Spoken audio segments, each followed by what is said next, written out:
네, 반갑습니다. 반갑습니다. 저희 유튜브에 찾아주신 여러분을 정말 감사하고 환영하고 축복합니다.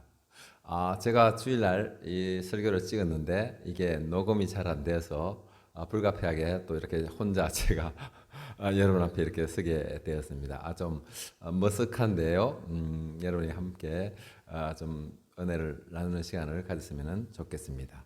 요한계시록 그 1장 9절에 나갈 순서입니다. 나 요한은 너희 형제요 예수의 환난과 나라와 참음에 동참한 자라. 하나님의 말씀과 예수를 증언하였으므로 말미암아 밤모라 하는 섬에 있었더니. 네, 여기서 나 요한은 너의 형제요라고 이렇게 자신을 소개하고 있습니다. 여러분 듣기에는 어떻습니까? 형제로 느껴집니까? 그렇습니다.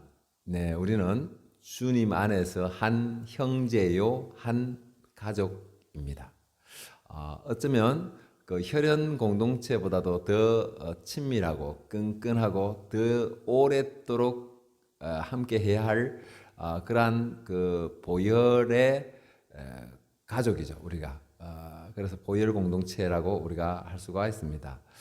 그러므로 우리가 이 같이 신앙생활 옆에 있는 분들이 얼마나 소중하고 귀하고 정말 사랑스러운지 모릅니다. 그래서 여러분 주위에 있는 같은 성도님들을 정말로 우리가 관계가 화목하고 행복해서 좋은 관계를 유지하는 것, 그것이 우리에게 참 중요한 부분이라 하겠습니다. 그리고 여기서 예수를 증언하였으므로 밤모섬에 있다라고 이렇게 또 지금 처해 있는 상황을 얘기하고 있습니다. 그렇죠. 우리가 지금 사도 요한이 뭐 민 형사상의 사고를 치고 뭐 도덕적으로 엄청난 잘못을 해서 지금 밤모섬으로 유배된 것이 아니라 오직 하나님의 말씀과 예수님을 증언하기 위하여 지금 그곳에 있게 됐다라는 말을 우리에게 전해주고 있습니다. 그러므로 오늘날 우리들의 그 삶도 이 의인들의 삶, 이런 사람들의 그 발자취를 따라가고 또 그들을 닮고 도전 또 우리가 받아서 우리의 삶 가운데 그 일을 아름다운 신앙생활을 해가는 우리가 되었으면 좋겠습니다. 자, 1장 10절에 주의 날에 내가 성령에 감동되어 내 뒤에서 나는 나팔 소리 같은 큰 음성을 들으니 라는 말씀이 있습니다. 여기서 주목해야 할 단어가 주의 날입니다. 이 주의 날이라면은 이제 크게 두 가지로 이렇게 얘기할 수가 있는데요. 그리고 우리가 평소에 지켜왔던 주일날, 예배의 날, 이 날을 주의 날이라고 하고, 또 하나는 예수님이 재림할 때, 그렇게 심판의 날, 그 날을 주의 날이라고 이렇게 우리가 이렇게 배워오고 있습니다. 자, 그러므로 이 심판 날은 어느 사람에게 있어서는 정말 기대가 되고 또 기쁨이 있고 한이 이제 예수님 우리가 저 천국에 가게 되니까 그러한 날이 될 수도 있지만 또 어떤 이에게는 그 날이 정말 두렵고 떨리는 정말 무서운 날이 되기도 합니다.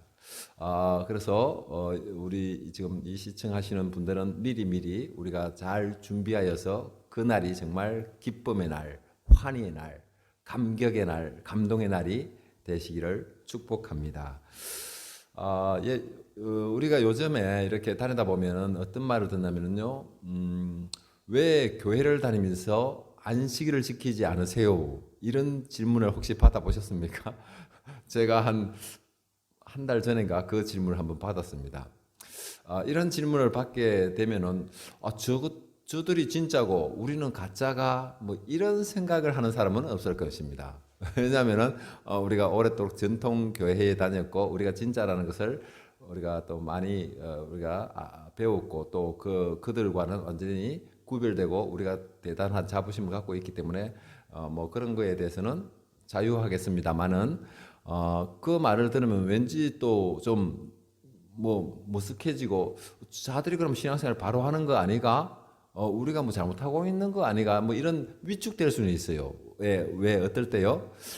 그 안식일에 대한 개념을 모를 때는 조금 당황스러울 그런 때가 우리에게 있게 되는 것이죠. 그래서 오늘 이 시간 그 이 안식일에 대한 정리를 확실히 해 놓음으로 인해서 그들을 부끄럽게 만들고 창피하게 만드는 그런 여러분이 됐으면 좋겠습니다. 그러면 먼저 예수님이 이 안식일에 대해서 어떤 견해를 갖고 있는가를 보면 됩니다. 예수님은 옛 언약의 그 율법을 폐하러 오신 분이 아니라 완성하러 오신 분입니다. 그것이 마태복음 5장 17절에 이렇게 기록되어 있는데 예수님은 그 당시에 유대인들의 그 안식일에 대해 율법적 해석에 대해서 비판하고 계셨습니다. 그러면 예수님이 강조한 것은 무엇일까요? 예수님이 강조한 것은 그것은 뭐냐면요, 그 안식일에 대한 의미 그리고 안식일에 대한 우리의 마음, 정신, 자세, 태도 이러한 것들을 오히려 더 좀 중요시 여겼습니다. 그러면 안식일의 그 의미가 무엇일까요? 안식일의 의미. 자, 이것만 알아놔도 그들에게 정말 할 말이 생깁니다. 그들이 왜 그 안식일을 지키지 않으세요라고 말할 때 여러분들이 안식일이 뭔지 아세요? 라고만 물어봐도 그 사람들이 그다지 이렇게 특별히 할 말이 없어요. 왜? 그 사람들은 오로지 토요일 날이 안식일이고 주일은 그렇지 않다. 뭐 이 정도로 지식을 갖고 있기 때문에 답을 하기가 쉽지 않을 것입니다. 자, 그 이 안식일의 의미는 세 가지가 크게 있는데 하나는요, 샤바트, 쉼을 얻는 날입니다. 그다음에 바라크, 축복을 받는 날입니다. 그다음에 카다시, 이 날은 거룩한 날입니다. 그래서 이 세 가지 의미를 이게 안식일의 그 참 의미라고 하겠습니다. 자, 이 쉼의 그 근거가 되는 것은 창세기 1장 2장에 가면은 6일 동안 창조를 하시고 마지막 날 안식을 했죠. 쉼을 가졌습니다. 거기에서 유래가 됐고 또 뒤에 그 이스라엘 백성들이 그 애굽에 그 노예로 있을 때 그들에게 쉼을 주기 위해서 하나님께서 출애굽 시켰죠. 그거 역시도 우리가 그 기념하는 것이 안식의 뜻에 포함되어 있습니다. 그리고 축복은 우리가 뭐 사람들의 견해에 따라서 축복이 다 다르지만 성경적 축복은 언약의 성취되는 것을 축복의 의미로 보고 있습니다. 그래서 언약의 대표적인 그 언약이 어떤 것이냐면요, 창세기 1장 28절입니다. 그게 뭐라고 되어 있냐면요, 생육하고 번성하고 충만하고 정복하고 다스리라. 네, 이 5개 축복입니다. 그래서 지금 이것을 우리에게 누리는 날, 그런 날이 이 안식일이 되는 것입니다. 자, 그래서 이것이 그러니까 뭐요? 지금 그 안식일에도 쉼이라는 내용도 포함되어 있잖아요. 그렇게 조금 일만 무작정 하는 것이 잘하는 것이 아니라 조금 쉬어줘야지 좀 여유가 있어야지 그러다가 또 생육하고 번성하는 일도 가능하기 때문에 이 쉼이 우리에게는 꼭 필요한 것이죠. 그리고 마지막에는 카다시, 거룩이라고 했죠. 거룩. 자, 이 거룩은 구별되다라는 뜻입니다. 그러니까 어디서 구별되냐면은 이 세상적 가치관에서 구별되고 또 죄에서 구별된 사람이 되어야 된다라는 그런 의미를 가지고 있습니다. 그래서 이것은 우리가 외형적으로 이렇게 뭐 나를 지키는 것이 아니라 그 의미와 정신이 우리가 바로 정립되어 있는 것이 정말 올바른 안식일을 지키는 것이 되는 것입니다. 자, 그러므로 해서 예수님께서는 제자들이 그 안식일 날 밀 이삭을 따먹는 것을 허용하셨어요. 그뿐만 아니라 예수님 자신이 병자들을 고치고 선한 일을 하는 것에 이렇게 힘을 쓰는 모습을 우리가 볼 수가 있습니다. 그리고 그뿐만 아니라 이런 말씀도 하셨어요. 안식일은 사람을 위해서 있는 것이다. 네, 이런 말씀도 하셨고 또 인자가 안식일의 주인이다. 이런 말씀도 하셨습니다. 자, 이러한 말씀을 이렇게 종합해 보면은 예수님 자신이 하느님과 동등되고 하느님이라는 것을 우리에게 가르쳐 주고 있는 내용이 되는 것입니다. 또 이 사도 바울의 견해도 똑같아요. 바울은 어떻게 말하냐면요, 복음이 율법의 완성이다라고 말한 거죠. 이거 역시도 예수 그리스도가 뭐냐면은 율법을 완성하러 오신 분이라는 그 같은 맥락에서 바라보았습니다. 그래서 지금 그렇다면 이제는 그 율법을 사라지고 이제는 어떻게 된 거요? 성령의 법을 찾아왔어요. 성령의 법의 시대가 완 겁니다. 이제 율법 준수하는 시대를 넘었어야 된다는 것이죠. 그러므로 이 안식법을 지키는 것은 다시 율법의 종로로 살아가는 것과 같은 맥락입니다. 그래서 이단들은 예수님께서 이 율법을 위해서 자유를 주시고 또 이 그 사람이 그 안식일의 주인이라고 이렇게 우리에게 가르치고 있음에도 불구하고 그들은 여전히 율법의 종노릇을 하고 있게 되는 것입니다. 왜냐하면 지금 이 시대는요, 어떤 시대냐 하면은요, 안식일만의 그 안식일을 지키는 것이 아니라 모든 삶이 안식일이 되는 그런 뜻을 가지고 있습니다. 그러면 이렇게 되는 거죠. 그럼 우리가 다 쉬어야 되는 거가? 이제 모든 날을 쉬어야 되는 거 아니냐? 뭐 이런 문제에 이렇게 부딪히게 되는데, 이것은 이 안식은 어떠냐면요, 우리가 육신의 안식이 아니라 우리의 영혼을 쉬어줘야 되는 때입니다. 그러므로 우리가 좀 그 죄를 좀 멀리하고 지금 욕심과 막 이런 하루처럼 막 그런 삶을 살아가는데 그것을 이렇게 좀 자유한 그런 것을 좀 내려놓고 좀 이렇게 구별된 삶을 살아가는 그런 의미를 담고 있습니다. 그리고 축복도 안식일만 받아서 되는 것이 아니죠. 맞죠? 축복을 예배드리는 날 그날 축복을 받는 것이 아니라 모든 시간 언제나 그 복을 받을 수 있는 그러한 날입니다. 그뿐만 아니라 거룩 역시도 똑같아요.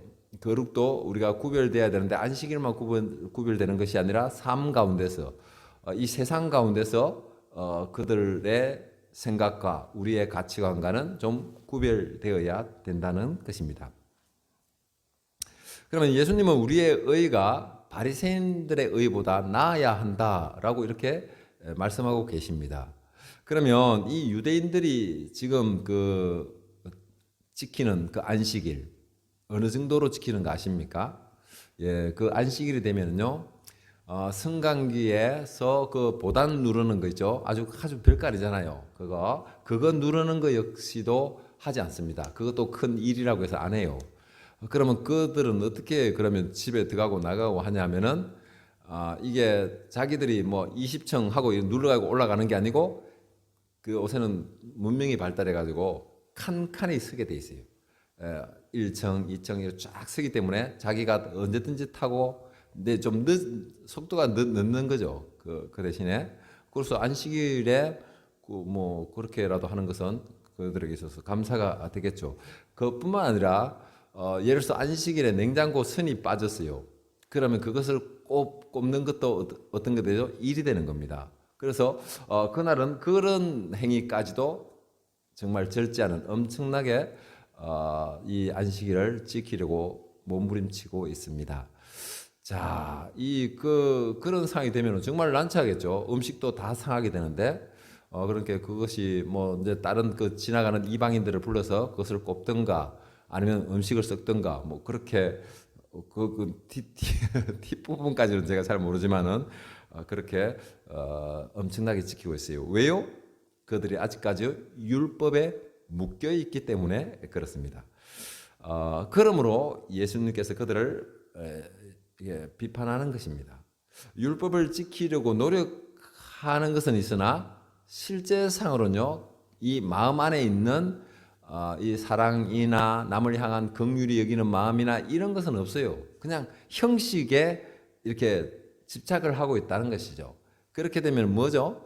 무늬만 이 안식일을 지키는 것 같지만은 그 내용에 들어가 보면은 마음과 생각은 예수님의 뜻과는 전혀 무관한 삶을 살아가는 그런 모습이 있다는 것입니다. 그래서 이단들이 똑같은 우리와 신약 성경을 보고 있는데 아직도 안식일을 고집하고 있어요. 그들이 안식일을 고집하는 건 뭐라고요? 다시 율법으로 율법의 종로로 다시 가겠다는 것입니다. 하지만 그들은요, 율법으로 돌아가지도 않아요. 지금 그런 안식에 그들이 지키는 그 유대인들이 지키는 정도의 아주 10분의 1, 100분의 1도 아무것도 하지 않고 오직 토요일이 안식이라는 거 그것만 자꾸 고집해요. 그리고 그걸 막 자랑하듯이 하고 왜 그럴까요? 저들의 공동체가 지금 기존 공동체보다 더 잘하고 있다는 그 얘기를 하고 싶은 거예요. 정말 참 어처구니 없는 정말 안타까운 모습을 하고 있는데 정말 이 안식일의 참 의미를 알게 되면 그들이 정말 부끄러워지는 게 이게 당연한 것입니다. 여기 계신 여러분은 그 안식일이 사람을 위해서 있다는 사실을 절대 잊어버리지 말고 또 안식일의 의미가 쉼과 축복과 그리고 거룩한 날이라는 것을 그 의미에 부합한 그러한 안식일을 보내는 그러한 여러분이 됨으로 인하여 그 안식에서 부어지는 그 축복을 마음껏 누리는 복된 여러분 되시기를 바랍니다. 그리고 또 하나의 주의 날이 있다 그렇죠? 그 날이 뭐요? 재림하는 날, 심판 날. 계시록에서 알 수 있는 재림은 우리가 그 예수님이 어떻게 오는가를 한번 보면은 계시록 1장 7절에 이렇게 돼 있어요. 볼지어다 그가 구름을 타고 오시리라. 각 사람의 눈이 그를 보겠고 그를 찌른 자들도 볼 것이요 땅의 모든 족속이 그로 말미암아 애곡하리니 그러하리라. 아멘. 네, 여기서 이 지금 성경에는 구름을 타고 온다는 말이 이렇게 좀 가끔 나옵니다. 그런데 이단들은 이것을 구름을 타고 온다는 것으로 해석하지 않고 그것은 어떤 식으로 해석하고 있냐면은 사람이 몸을 입고 온다라고 이렇게 이것을 해석하고 있습니다. 자, 구름을 타고 오는 것이 아니라 사람으로 풀고자 하는 것에는 그들의 공동체의 어떤 그 목적, 그들의 유익을 위해서 그렇게 풀고자 하는 그 취지가 있다는 것입니다. 예수님이 초림에는 정말로 몸을 입고 오셨죠. 구유에 태어나셨잖아요. 몸을 입고 태어나서 성장해서 사역을 하시고 마지막에는 그 고난을 받고 핍박을 받고 십자가에서 이렇게 자기 목숨을 다 내놓는 이런 아주 종의 모습으로 이렇게 오셨습니다. 하지만 예수님의 재림에는요 어떻게 하냐면요 영광의 모습으로 오십니다. 정말 영광의 신분으로 우리에게 이렇게 오시는데 정말 그렇게 오시는 것을 기대하시길 바랍니다. 왜냐하면 다니엘 7장 13절에 내가 또 밤 한상 중에 보니 인자 같은 이가 하늘 구름을 타고 와서 옛적부터 항상 계신 이에게 나아가 그 앞으로 인도되매. 자, 이거하고 이렇게 결부해 보면은 그들의 허구성이 한눈에 드러나게 되어 있습니다. 여기서 옛적부터 계신 이는 어느 분이죠? 하나님이십니다. 자, 그래서 그 구름 타고 오실 그때는 우리가 인도되어서 어디 간다고요? 그분 앞에 인도된다는 거죠. 그러니까 우리가 하나님 앞으로 인도되어야 되는데 이 사람들의 해석대로 되면은 사람 앞에 우리가 인도되는 이렇게 되는 거죠. 사람 앞에 인도되는 것. 이 말이 됩니까? 그래서 성경을 이렇게 전반적으로 통전적으로 풀면은 이런 것이 뭐가 잘못됐는가 되면 한눈에 보이는데 그 부분만 보면은 이게 맞는 건지 뭐 이게 혼란스러울 수가 있습니다. 그래서 요즘 제가 시시때때로 이단들을 만납니다. 그것은 우리 주위에 이단들이 너무나 많이 이렇게 포진되어 있어요. 지금 뭐 신천지도 있고 하나님의 교회도 있고 구원파도 있고 막 이렇게 여기에 벅적벅적해요. 와, 하나님께서 그 속에 저를 이곳 가운데 인도하신 것에는 그에 대한 또 무슨 사명이 있는 것이죠. 그것은 뭐냐면은 그들의 이단들을 어떻게 해요? 구원해내는, 구출해내는 그 사명을 제가 받았기 때문에 이 자리에 와 있다라는 것을 느끼게 됩니다. 요즘. 그래서 지금 이단들과 지금 계시록을 놓고 이렇게 공부를 하고 있고 앞으로 이런 일이 정말 더 크게 이렇게 확장될 거라고 이렇게 정말 기대가 있고 설레입니다. 지금 하여튼 어쨌든 하나님 쓰시면은 제가 뭐 하여튼 제 목숨을 걸고도 그들을 구원하는데 한번 최선을 한번 다 해보고자 합니다. 지금 그들 신천지에 있거나 뭐 또 하나님의 교회에 있는 이런 분들 중에는요, 내가 이 성경과 좀 거리가 먼 곳에 와 있구나, 내가 뭐 잘못된 곳에 와 있구나 이렇게 깨달은 사람도 있습니다. 그런데요, 그곳에서 그걸 알면서도 나오기가 그렇게 쉽지 않아요. 왜냐하면요, 그들이 이 성경 공부를 할 때 이미 예수님이 구름 타고 오는 것이 아니라 사람을 입고 온다고 이렇게 교육을 받았어요. 세뇌를 받으면서 지금 그래서 자기들이 사람을 입고 오는 것으로 해석하는 것이 정말 아주 고등 교육을 받은 것처럼 교육을 정말 잘 받는 것이고 저 구름을 타고 오는다고 이렇게 생각하는 사람들은 정말 유치하고 초등학교의 수준으로 이렇게 매도하는 이런 교육을 합니다. 그래서 그렇게 되면 어쨌든죠. 자기들이 이제 거기서 나와서 기존 전통교회로 이렇게 가려고 하면은 이미 자기들이 버린 그 초등학문을 다시 주셔야 되는 이런 정말 어처구니 없는 일이 되니까 이게 지금 오기가 쉽잖아요. 그러니까 저쪽에서 들었던 것이 더 월등하고 우월하고 뭐 대단하게끔 이렇게 교육을 받아놨기 때문에 그렇습니다.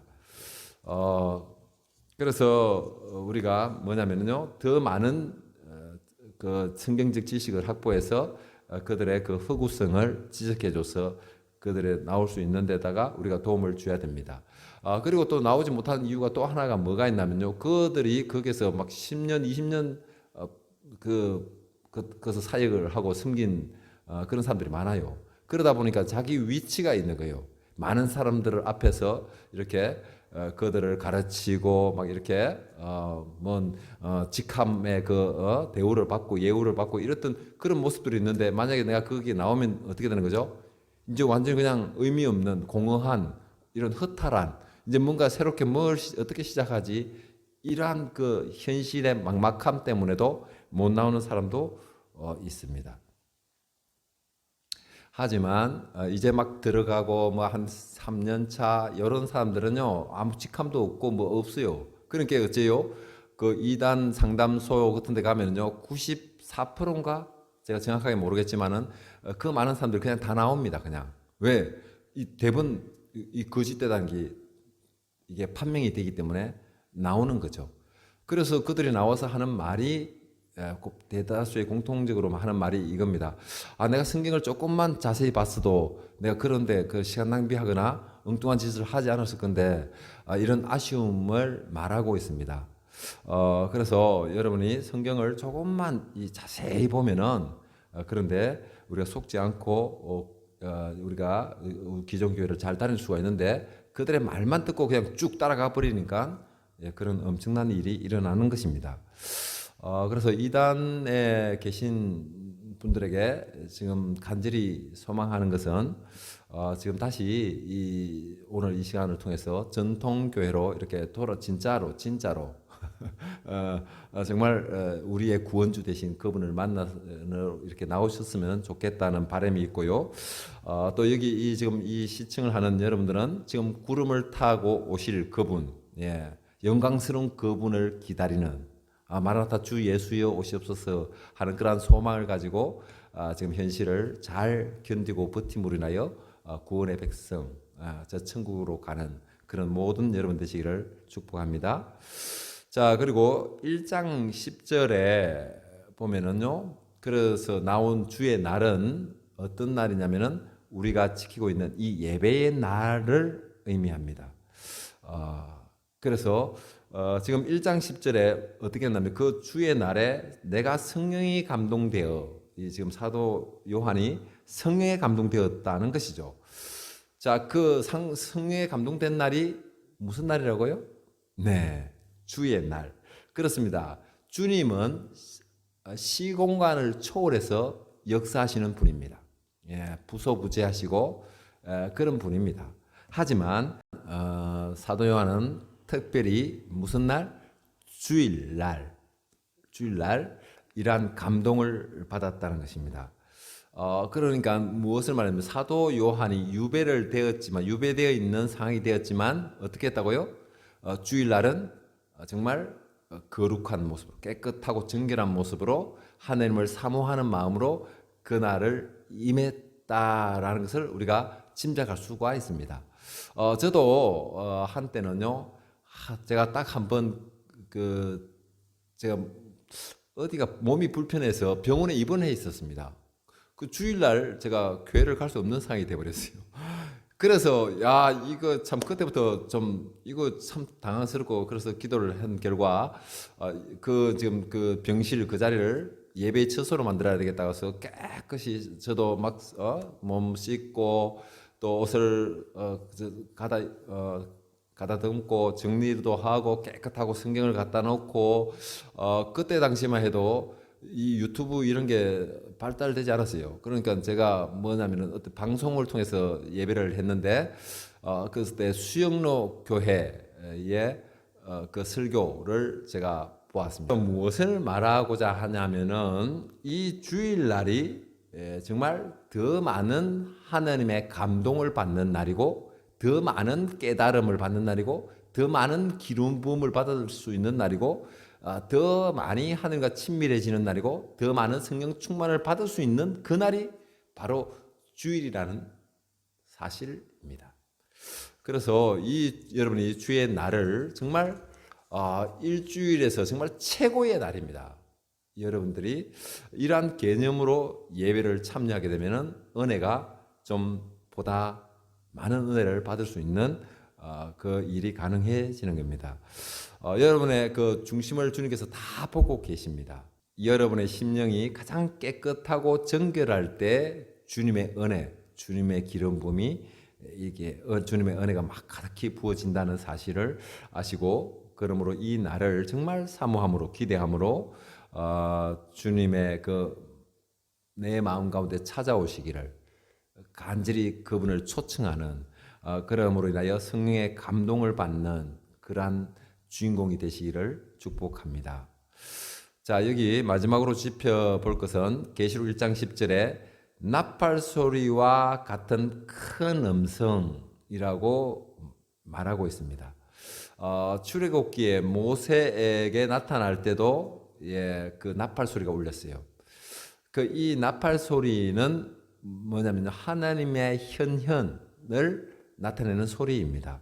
그러니까 하나님이 오실 때 이와 같은 나팔 소리를 울리면서 오신다는 것을 우리가 알 수가 있는데요. 여기서 큰 음성이라고 있는데 이 큰 음성이 막 귀가 아플 정도로 막 그렇게 큰 음성을 말하는 것이 아니라 지금 여기서 말하는 것은 또렷하고 선명하게 들렸다라는 말을 하기 위함입니다. 그러니까 막 내가 무슨 말을 들었는지 좀 가물가물하다가 아니고 너무 또렷하게 너무 정확하게 내가 들었다라는 그러한 메시지가 되는 것이고 또 계시록 1장 12절에는요. 몸을 들이켜 나에게 말한 음성을 알아보려고 돌이킬 때에 이렇게 여기서 사도 요한이 몸을 돌이켰다고 이렇게 기록하고 있습니다. 자, 이것은요, 봐보세요. 우리가 그 정황을 볼 때 큰 소리로 이렇게 들렸어요. 그러면 내가 고개를 돌리지 않아도 어떻게 되죠? 그냥 들을 수 있는 거예요. 가만히 있어도 또렷하게 들리는데 어떻게 했다요? 이 몸을 돌이켜서 자기가 들으려고 집중했다는 거죠. 그 말씀을 듣기 위해서 몸부림을 쳤다는 그러한, 그러니까 내가 잘 들으려고 애를 썼다는 부분이 있습니다. 그러니까 여기서 말하고자 하는 것은 하나님의 음성을 내가 정말 또렷하게 들어서 내가 하나도 놓치지 않았다는 그대로 지금 내가 전하고 있음을 얘기하는 것입니다. 그래서 여러분들도 지금 하나님의 말씀을 듣는 이 태도와 자세가 어때야 되는가를 지금 우리에게 말하는 것입니다. 그래서 여러분이 하나님의 음성을 들을 때에 정말 온 마음과 영혼 모든 것이 이 모든 피부 조직이 주님께로 향하여 예배를 드리는 그러한 상태가 되었을 때 정말 또 다른 감동이 경험하게 될 것입니다. 그러므로 여기 계신 여러분 모두가 주님의 음성을 듣고자 하는 그 바른 자세, 바른 태도를 취함으로 주님의 주시는 그 기쁨과 감격과 환희와 감동을 그리고 주님의 은혜를 마음껏 누리는 복된 여러분 되시기를 축복합니다.